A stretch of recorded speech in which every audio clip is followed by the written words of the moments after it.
Um, See, all right, so I mean, yeah, immediate impression was it was enjoyable. Yeah, it yeah. was It's not that enjoyable. good of I a. liked the stories, to be Yeah. honest. There were some things that caught me funny, like the shield surfing in the fire. Yeah, there were a few good moments, and the stories Yeah. were. I thought the last two stories were interesting. The first one didn't really interest me though because it kind of seemed, I don't know, pointless. Like it didn't. It didn't. He just magically became stronger, and they never explained why. I don't know. The first story didn't make any sense to me, but the other two were at Just least think interesting. Princess Kid, and you'll finally find magic to make you stronger. Yeah, like Where did it come from? I It's don't like, know. I don't know. Anyway, I guess we Yeah. should back up a little bit. The story, the episode starts off with who is this? Rarity, Rainbow Dash, and Applejack on their camping trip as usual. But this time they get attacked by what were they? Flighters? They said? Gliders. Fighters. Yeah, attacked by Half some spider, random half bugs. fly. So this just confirms that Equestria is not as safe as you think it is. At any time, these bugs can come out and just eat you alive. Yeah.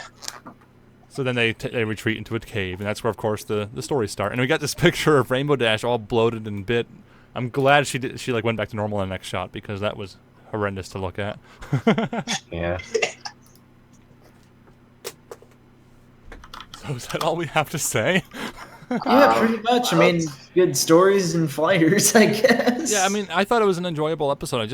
I'm not a fan of the just taking random stories and clumping them together. And they didn't even come up into any resolution. Like they didn't mean anything towards the end. I thought they're going to take an element. Just gone like the other way out of the cave I already. thought they were going to take an element out of each story to try to defeat the bugs They and get sort out of of the cave. did. But I think Yeah. they sort of did. Yeah. they did not really. Did As they? in, okay, they had initially the bravery from Artie's story, and then they found a river and realized that it follows the trench, and they followed the flow of the liquid to find. Yeah. It's a Kinda. loose I'm connection, just but like- it's there. It's a loose connection, but it's there. I and- don't think it even is there. It's just weird, like how they just went into the cave, they sit down, have a fireplace, and then like after they tell their 3 stories, and if they block the cave, they're like, "Oh guys, there's another way out of here. Let's go." Yeah. Anyway, Why didn't they discover that in the first place? One wouldn't have to hear these stories. what was the first story? The main character's name. What was his name? I don't remember. Rockhoof. Rockhoof, yeah. So what I was Rockhoof. saying earlier is how he's digging this trench to move the lava away, right? And then all of a sudden he just magically becomes stronger. And like going from screenshot to screenshot, it's like, oh well, you're obviously missing something important. But no, he just magically becomes stronger. I guess it works kind of like cutie marks. I mean, it still doesn't make sense, but Well, This like, is way different. his shovel glowed, like he hit something magical, like some artifact, but they didn't show anything. It just sort of happened. I don't know. I can't get past that. It was so weird. It's like the SpongeBob episode where they're digging the well, and then they just finally the magic. Yeah, it's well, they didn't really have much time on their hands. They were probably just writing. It's like, oh man, this is so good, and it's just like, wait a minute. We'll just add magic. Well, to this guy. okay. What do we do now? So- We made him So this is magically the strong. elephant in the room, I believe, is I think, and I could be wrong, please confirm, but I think that all of these stories are from the comic books, maybe? Anybody know that? 'Cause I- haven't read the haven't comic I books, don't but- really read the comic books. okay, because I heard somewhere that this episode is like merging the comic books together. I was actually talking to someone at BronyCon about it. I don't know if that was this episode or not, but yeah, apparently the comic books are going to be like part of the show now, and I think this was their first attempt to really make it so, I think. I don't know. Yeah. See, I can't really confirm this because I'm not sure. Anyway, that leads us into the next story. So it basically, like, we see the bugs Rarity's story, will tell us bugs, the and then, yes, Rarity's story, which is the beauty one, which I thought was interesting because we saw a new pony race. Yeah. What, Yes. what would the I race like that. called? I think is it Race. Japanese they're kind of going for here? I thought it was Japanese Chinese that they were curved going for. horns. So yeah, it's interesting to see a new race. I like the design. It's pony enough to be pony, but different enough to be interesting. And we finally got to Well, see that's that what I the see. two ponies were Hanzo and Genji mains. Oh, we're getting ahead of ourselves there. I'm still in the screenshots for the beauty one was all about. I guess long story short, she sacrificed her beauty to help her community and fix her. Oh, is that her sister or friend? Who is that? That they thought- I think it was her I friend. think they're sisters. I should be writing this stuff down. I feel like they were sisters or Oh, something. I and don't know. the chat is saying Chinese, not Japanese. I'm sorry. Chinese. I'm a Maybe typical Ford Fox said American. Japanese and Chinese, same thing. The thing that stuck out to me was the wavy mane. Someone else finally has that. The Oh, wavy yeah. one? Oh, I didn't even. Oh, you mean after? Wait, did she always have that? Hold on. I think she Yeah, does. I didn't even She- notice. It's got batteries or something. I don't know. Oh, wow. Yeah, I didn't even notice that until, like, this shot right here where she's using magic. I guess it is wavy, but cool. Anyway, so then she fixes the village and fixes her friend, sister, whatever, to be more beautiful. I don't know. That was an interesting Yeah, one. she sacrifices her beauty to, Yeah. you know. Yeah, To save the I like that village. one. Then we see more of the bugs invading, so Rainbow Dash causes a pile of rubble to block their way. Yeah. And then we get Rainbow Dash's story, which is another interesting one, I think. Yeah, I it feel was like actually a good one. this story was the only one that kind of mattered. The other two stories were just Well, yeah, because Oh, no. all right. Well, this story was all about like the bravery and sacrifice, and he got a shield and fought. He distracted the dragons while he saved their friends. You know, pretty straightforward stuff. But then that leads into the bravery of encouraging Scootaloo. Scootaloo to run through the cave or whatever. But I Yeah. don't know that. Like I said, I think we said earlier, is the stories didn't really have any connection to the ongoing drama in the cave. I mean, kinda, Yeah. but not I really. mean, I guess the bravery of Scootaloo would probably be the last story. The trenches would probably be the trench with all the water going to. no, That doesn't make sense, I'm though. trying. It's like- I'm trying to. no, I don't think. I don't know what they were Ah, going there's for. no way. I don't Maybe know. something was cut for time. I don't know. Anyway, then of course they find that's a shortcut to the place they wanted to go all along, and the bugs are just not an issue anymore. I don't know.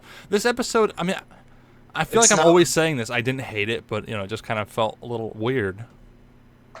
Yeah, the stories kind were of- more I mean, interesting than I really- those, actually. It was somewhat enjoyable, but I feel like it just wouldn't be a really good episode. Like And it's this sad, shouldn't be made an episode. I mean, I felt like it was kind of pointless. it's sad because what was it? Sleepless in Ponyville was the big one that this is Yeah. based on, kind of, right? And that was like an amazing episode because the character dynamic, and we saw more of Scootaloo and Rainbow Dash together, and that was like adorable. And you know, everyone loves that episode for being all, oh, it's so nice, you know. But this one doesn't really have any of that. It's very brief, where she like hugs her, I think, like once, and it doesn't have any sort of subtlety, I guess is what I'm saying. It's lacking.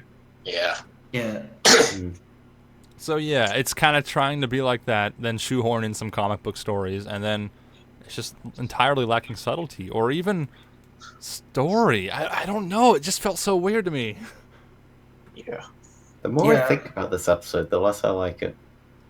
Yeah. Long story short, the stories were more interesting than what was going on, I guess. you Well, could and that's say. the thing. Yeah, we could. I mean, I enjoyed the first one. I didn't really like, but the second two stories I did enjoy. They were fun, and you know, they're action packed with lots of special effects and all that. I like that. But you know, I would have preferred just to see these ponies camping, just a normal camp story. Yeah, exactly. Yeah. That would have been good.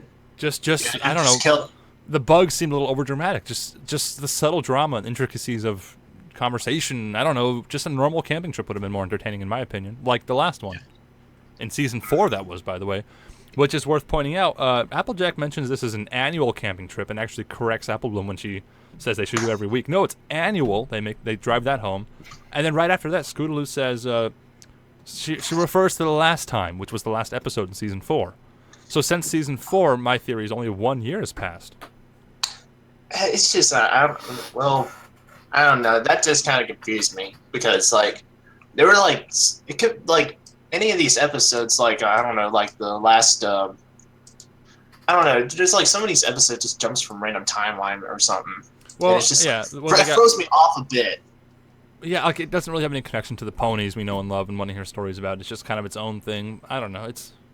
I can't complain too much. I wouldn't care if every episode was like this, but every once in a while it's fun to get a fantasy story within our. It's like a fiction within fiction. Mhm. So, anything else? Anybody want to have any last comments before we jump into ratings and reviews?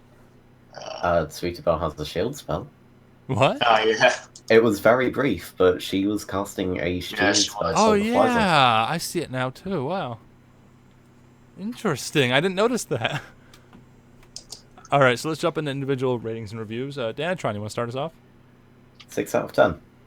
That's all there is to say. Okay. No words. I can It understand. was above average, but only just really. I mean, it was enjoyable. It wasn't terrible, but it didn't really have anything special going for it. And when you put it head to head with the Sleepless episode, then it kind of falls flat. It doesn't, as you were saying, it doesn't have any of the same subtlety I And mean, it does especially when you compare it to that something one. All right, pointless. not my turn. Sorry. Okay. All right, is that it? Sorry to interrupt. Yeah. All right, so Dan don't Tron have gave it a much. 6 out of 10. Shady Games, what do you think? I thought it was actually a pretty enjoyable episode. The most enjoyment would probably be, like I said many times, the 3 stories. That's all I saw, and I was hoping that the ponies would take those elements and use them somehow to defeat the fighters. But at the end, I guess they just ran out of time. So with that, I'd probably have to give it a 7, to be All right, honest. a 7 from Yeah. Shady Games. And I noticed someone in the chat, actually a couple people in the chat, are mentioning the Sphinx from the promo spoilers or whatever. I don't think that was this episode. I don't know. Maybe we'll see that soon. Anyway, Sonic Crew, what'd you think? Honestly, I mean, some of the parts, like I guess, like the stories were like somewhat enjoyable, but the entire episode in general is just. I really don't think this should have been an episode at all. Like, I mean, I don't know. I mean, so the first 2 stories was like really pointless because it really didn't mean so much at all. The only story that meant a lot was like the last story because of what Scootaloo and her bringing up for confidence and being brave and all. But I don't know. There were some like good moments like the shield surfing or Rarity's hoops, puppet shadowing, Twilight dancing. That was kind of funny. Oh, Yeah, did you guys see that one How- with like Twilight Yeah, dancing the with puppet. from that Starlight episode with Celestia? yeah. I was about to say, Ballerina Twilight is back. Yeah, that was They pretty good. made a shadow puppet. I don't know. It's just that I don't know. It's not an episode that is that good of enjoyment, and that it should just really be at all.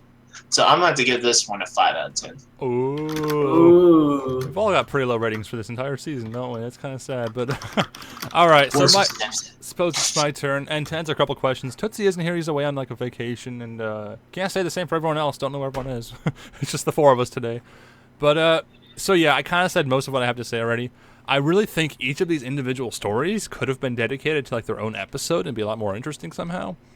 Or I don't know. Like, I just wish they tied somehow into the episode itself. It just feels like they wrote the episode of them camping, and then they said, oh, we have to fit these comic book stories into the episode somehow. And then they just shoehorn them in as campfire stories, even though they have nothing to do with the episode itself. Like, the whole thing with the Flighters, they could have removed the Flighters entirely and just made this a heartwarming, nice little campfire story episode, and that would have been great. I would have loved it. But then the Flighters is like what I'm stuck up on, because they can get a pass on the stories not really making any sense because they're just stories, But the Flighters just feel overdramatic and shoehorned in, like they're from a whole separate episode, I guess is what I'm saying.